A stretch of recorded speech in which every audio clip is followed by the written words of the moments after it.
நம்ம டெலகிராம் குரூப்பில் ஜாயின் பண்ணணும் அப்படின்னா இந்த வீடியோவோட டிஸ்கிரிப்ஷனில் லிங்க் கொடுக்குறேன். அப்படியே இல்லைனா நம்ம சேனலோட ஹோம் பேஜ் வாங்க.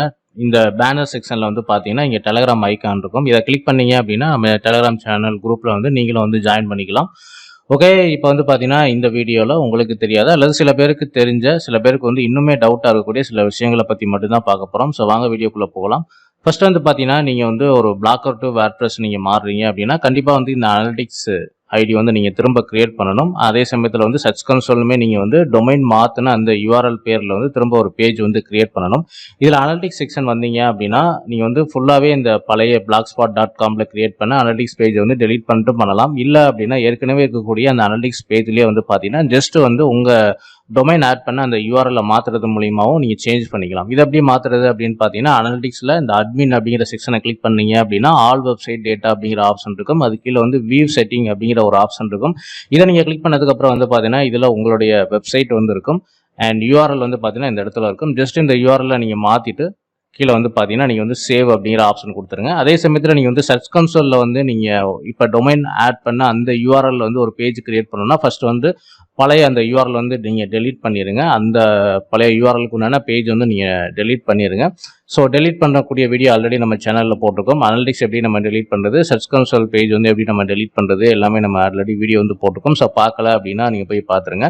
அதே சமயத்தில் நீங்கள் வந்து உங்களுடைய வெப்சைட் வந்து குறிப்பிட்டு ஒரு கண்ட்ரிக்கு மட்டும்தான் நீங்கள் வந்து டார்கெட் பண்ணி எழுதுறீங்க அப்படின்னா அதுக்கு சர்ச் கன்சோலில் ஒரு செட்டிங்ஸ் நீங்கள் வந்து பண்ணணும். இதில் வந்து செட்டிங்ஸ் அப்படின்னு பார்த்தீங்கன்னா இதில் வந்து உங்களுக்கு லீகசி டூல்ஸ் அண்ட் ரிப்போர்ட்ஸ் அப்படிங்கிற ஒரு ஆப்ஷன் இருக்கும். இதை கிளிக் பண்ணீங்க அப்படின்னா இன்டர்நேஷனல் டார்கெட்டிங் அப்படிங்கிற ஒரு ஆப்ஷன் இருக்கும். இதை நீங்கள் கிளிக் பண்ணீங்க அப்படின்னா உங்கள் சர்ச் கன்சோலுக்கு உண்டான வெப்மாஸ்டர் பேஜ் வந்து ஓப்பன் ஆகும்.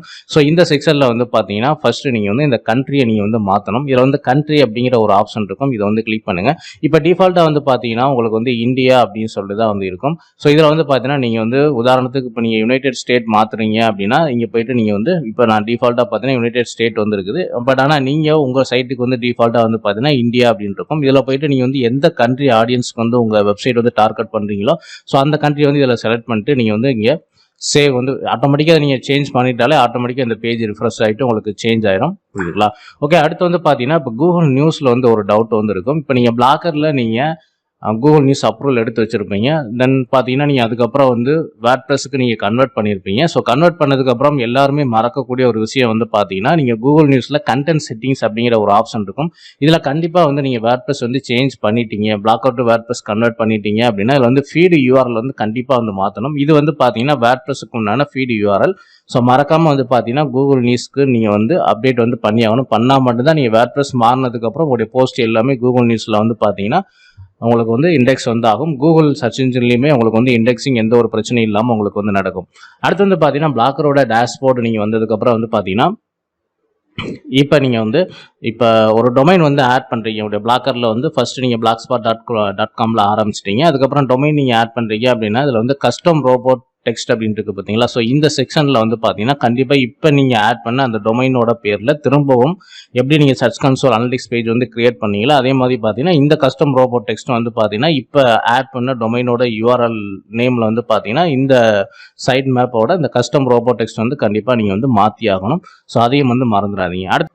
அடுத்து வந்து பார்த்தீங்கன்னா ஆட்சன்ஸில் வந்து நீங்கள் ஃபர்ஸ்ட் டைம் நீங்கள் வந்து இப்போ ஆட்சன்ஸ் அப்ளை பண்ணுறீங்க அப்படின்னா ஒரு 24 ஹவர்ஸ் கழிச்சு திரும்ப உங்களுடைய ஆட்சன்ஸ் அக்கௌண்ட்டை நீங்கள் ஓப்பன் பண்ணி பாருங்கள். இதில் வந்து சைட்ஸ் அப்படிங்கிற ஒரு ஆப்ஷன் வந்து உங்களுக்கு எனபிள் ஆச்சு அப்படின்னா கண்டிப்பாக இந்த செக்ஷனை வந்து ஓப்பன் பண்ணுங்கள். 24 ஹவர்ஸ் கழிச்சு செக் பண்ணுங்கள். இது அவைலபிளாக இருந்துச்சுன்னா கண்டிப்பாக இந்த செக்ஷன் ஓப்பன் பண்ணிவிட்டு அகெயின் வந்து பார்த்தீங்கன்னா நீங்கள் வந்து ஆட் எ சைட் அப்படிங்கிற ஆப்ஷனை கிளிக் பண்ணி திரும்பவும் உங்கள் சைட்டோட யூஆர்எல்ல கொடுத்துட்டு நீங்கள் வந்து அப்ளை பண்ணணும். ஸோ அப்ளை பண்ணால் மட்டும்தான் உங்கள் சைட் வந்து உண்மையிலேயே வந்து கூகுள் ஆட்சன்ஸுக்கு ரிவ்யூக்கு வந்து போகும். சில பேர் என்ன பண்ணுறாங்க அப்படின்னா ஸோ டேரெக்டாக ஃபஸ்ட் டைம் அப்ளை பண்ணும்போது அவங்களுடைய சைட்டோட யூஆர்எல் எல்லாமே கொடுத்துட்றாங்க. அதுக்கப்புறம் வந்து மறந்துடுறாங்க. ஸோ ரிப்ளை வரல அப்படின்ட்டாங்க.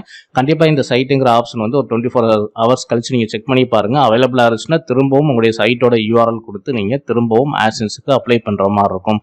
இதில் கொடுத்துட்டு நீங்கள் வந்து ஆட் சைட்டில் போய்ட்டு உங்கள் சைட்டை கொடுத்துட்டீங்க அப்படின்னா திரும்பவும் வந்து பார்த்தீங்கன்னா இந்த செக்ஷனில் வந்து ரிக்வெஸ்ட் ரிவ்யூ அப்படிங்கிற ஒரு ஆப்ஷன் இருக்கும். அதை கிளிக் பண்ணால் மட்டும்தான் உங்கள் சைட்டுக்கு வந்து உண்மையிலேயே வந்து ஆட்சன்ஸுக்கு வந்து ரிவ்யூக்கு போகுதுன்னு அர்த்தம். ஸோ இந்த விஷயங்கள்லாம் வந்து பார்த்தீங்கன்னா சில பேருக்கு தெரிஞ்சிருக்கலாம், சில பேருக்கு வந்து தெரியாமல் கூட இருக்கலாம். ஸோ இந்த மாதிரி சின்ன சின்ன மிஸ்டேக்ஸ்லாம் நீங்கள் பண்ணியிருந்தீங்க அப்படின்னா அதை வந்து சரி பண்ணிக்கிங்க. ஸோ இந்த வீடியோ பிடிச்சிருந்தா லைக் பண்ணுங்கள், ஷேர் பண்ணுங்கள். நம்ம சேனலில் பிளாக்கர் சம்பந்தமான A to Z வீடியோஸ் வந்து அப்டேட் பண்ணிக்கிறோம். ஸோ மறக்காம நம்ம சேனல் வந்து சப்ஸ்கிரைப் பண்ணி வச்சுங்க. தேங்க்ஸ் ஃபார் வாட்சிங்.